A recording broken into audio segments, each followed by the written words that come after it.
பாருங்க சாப்பிட வருங்க.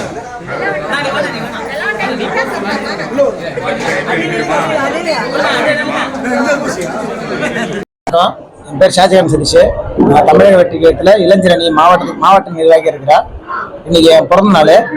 ஆனால் நான் ஒரு வருஷம் தளபதிக்கு வந்து வேலை செஞ்சுட்டு தான் இருக்கிறேன். இது என்னோட ஊரும் கிடையாது. ஏதோ மூட்டை தூக்கணும்னு சொல்லிட்டு இந்த இடத்துக்கு வந்து நான் வேலை செஞ்சு ஒரு இதுவாக இருக்கிறேன். ஆனால் இன்னைக்கு முழுக்க பார்த்தீங்கன்னா இந்த ராயபுரத்துலையோ இல்லை வட சென்னையிலோ ஃபுல்லாக இருக்கவங்க பார்த்தோன்னா எல்லாமே தளபதி தான் எனக்கு சொந்தமே. ஏன்னா எங்கள் வீட்டில் எல்லாமே விட்டுட்டு போயிட்டாங்க. ஆனா இன்னைக்கு வந்து ஒரு வேளை சாப்பாடுக்கு கஷ்டப்பட்டேன் நானு. இன்னைக்கு என் பேரை சொல்லி இந்த கொடுக்குறாங்கன்னா எல்லாமே எனக்கு வந்து தளபதியால மட்டும்தான் கிடைச்சது. நான் ஏன்னா எல்லா கட்சியில இருந்தா குறுக்கிட்டு சொல்லுவாங்க, அந்த கட்சியில வட்ட செயலர் வாங்கினா என் பொன்னாட்டி வைர டெக்லஸ் எல்லாம் வச்சிருக்கேன்னு சொல்லிட்டு. ஆனா தளபதிக்கோசம் நான் வந்து பண்றேன். இன்னும் இந்த இடத்துல வந்து நான் ஒரு வீடும் கட்டுறேன். இந்த இடத்துல என் பசங்களை 1.5 லட்ச ரூபாய் ஃபீஸ் கட்டியும் படிக்க வைக்கிறேன். ஏன்னா என் தளபதியால நான் ஒரு நிமிஷம் கூட அழியல.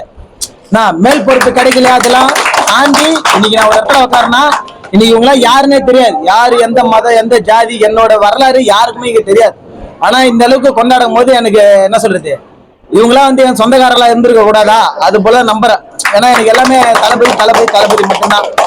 இதெல்லாம் கொண்டாடுவாங்களா, இவங்க பேனர் வச்சுக்கிறாங்க, நலத்திட்ட உதவி பண்றாங்க, கேக் வெட்டுறாங்க.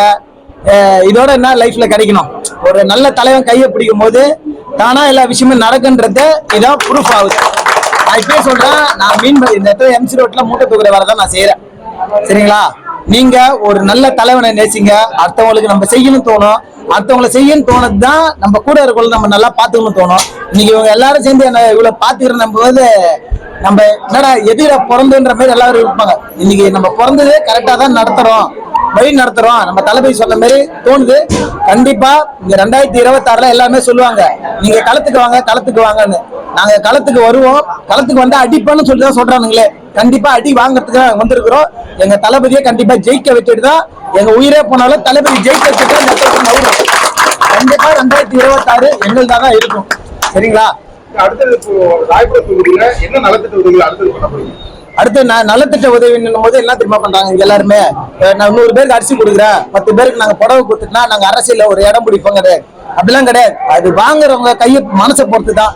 கொடுக்குறவங்க யாரு, அவங்க கையில கொடுத்தனா தளபதி கொடுக்குறாரு, அதுதான் இவங்க கொடுக்குறான்ற நினைப்போட வாங்குறாங்க. பாத்தீங்களா? அதுதான் இவர் வட்ட செயலர் கொடுத்தாரு, இவர் கட்ட செயலர் கொடுத்தாரு, இவர் மாவட்ட செயலர் தான் கொடுத்தாருலாம் கிடையாது. நாங்க ஒவ்வொருத்தரும் கொடுத்துருத்தோம். இப்ப இங்க கேட்க ஊட்டினா கூட தளபதி காசு கொடுத்துருப்பாரு, அதுதான் இவங்க சாப்பாடா போடுறாங்க, அதுதான் இவங்களுக்கு தண்ணி பாட்டிலா கொடுக்குறாங்க நினைக்கிறாங்களா, அது எங்களுக்கு போதும்.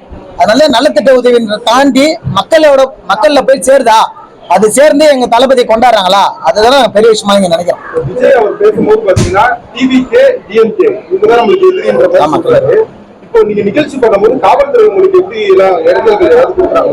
நிறைய இடத்துல கொடுக்குறாங்க. நாங்க பேனரை வைக்கணும்னு நினைப்பாலே இப்ப பாருங்க, நம்ம பேனர் நம்ம தம்பிக்கு வச்சாங்க, யாருமே வந்து வெள்ளுக்கட்டாம இந்த இடத்துல நீ வச்சா அவங்க எல்லாம் சொல்ல. இதுதான் பாயிண்ட், நீங்க எல்லாருக்குமே தெரியும். ராயபுரத்துல இருக்கவங்களுக்கு அந்த இடத்துல பேனர் வைக்கிறாங்க, ஆனா அவுத்து போட்டுறாங்க. இப்ப பாருங்க, அதே முனையில போயிட்டு பிஜேபி பேனர் ஏற்றி வச்சிருக்காங்க. அதுக்கு எப்படி மட்டும் சட்டம் வளையுது? சட்டம் வந்து சாமானியனுக்கு கிடையாதுன்ற மாதிரி தான் கொண்டு போறாங்க. சாமானியம் பேனர் வச்சா சாமானியன் ஒருத்தர் தலைவரானா பேனர் கீழே இறங்கணும். அதே அவங்களுக்கு வந்து என்ன சொல்றது, டக்குன்னு ஒரு 500 ரூபாவோ ஒரு 1000 ரூபாய் கொடுக்குறோம்னா சட்டம் நீங்க எங்க வேணா வச்சுக்கலாம்.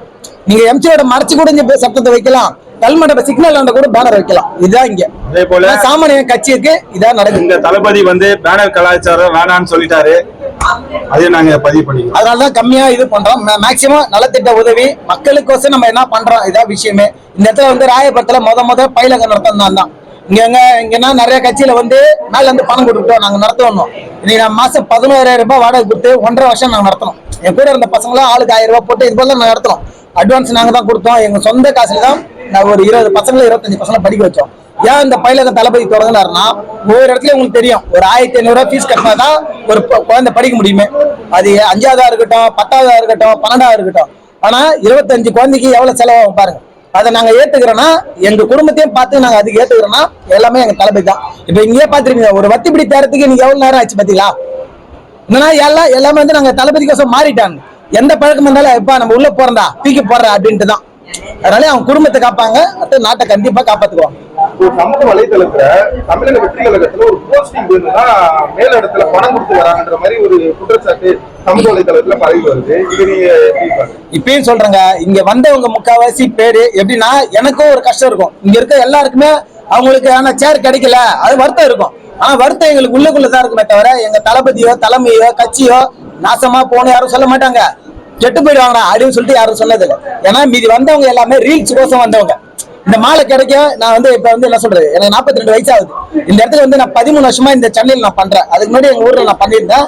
இன்னைக்கு மாலை கிடைக்குதுன்னா நாங்க அந்த உண்மையா பதவியெல்லாம் எதுவுமே இல்லடா, நான் போயிட்டு செருப்பு இல்லாம நடப்பேன், கீழ்ந்த துணியோட நடப்பேன், நடக்கிறது நாங்க ரெடியா இருக்கிறோம்.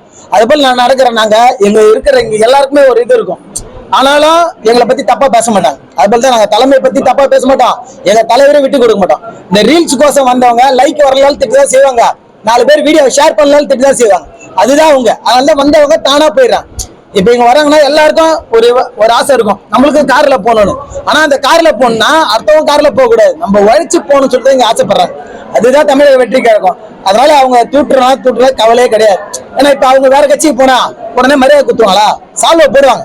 அதுக்கப்புறம் வரணும் 35 லட்சம் கொடுத்தாதான் இங்க கவுன்சிலர் சீட்டே கிடைக்கும். புரியுதுங்களா? எங்களுக்கு தெரியும் தகுதியான யாரு, தகுதியான ஆளுக்கு தான் தலைமை கொடுக்குதுன்னா தலைவர் கொடுக்குறாருன்னா நாங்க கம்முன்னு வேடிக்கை தான் பார்ப்போம். நிறைய பண்ணிட்டு இருக்கீங்க. திமுக கட்சிக்காரங்க மூலமா ஏதாவது ஒரு மிரட்டல் வந்து நீங்க சொல்றீங்க பாத்தீங்களா, புதுசா வந்தா பாத்தீங்களா, அவங்களதான் அவங்க மிரட்ட முடியும். நாங்க தான் சொன்னோம்ல, அவங்க முடிஞ்சா கைய வச்சு பாரு, முடிஞ்சா பேனரை கைட்டிப்பாரு. அதனாலதான் அவங்க காவல்துறைன்னு போறாங்க. காவல்துறை என்ன பண்ணாங்க, ஏங்க எல்லாமே உங்களுக்கு தெரியும்ல, சட்டம் படிச்சவன சட்டம் ஏங்க மீறீங்கன்னு உங்களுக்கு கேட்பீங்க.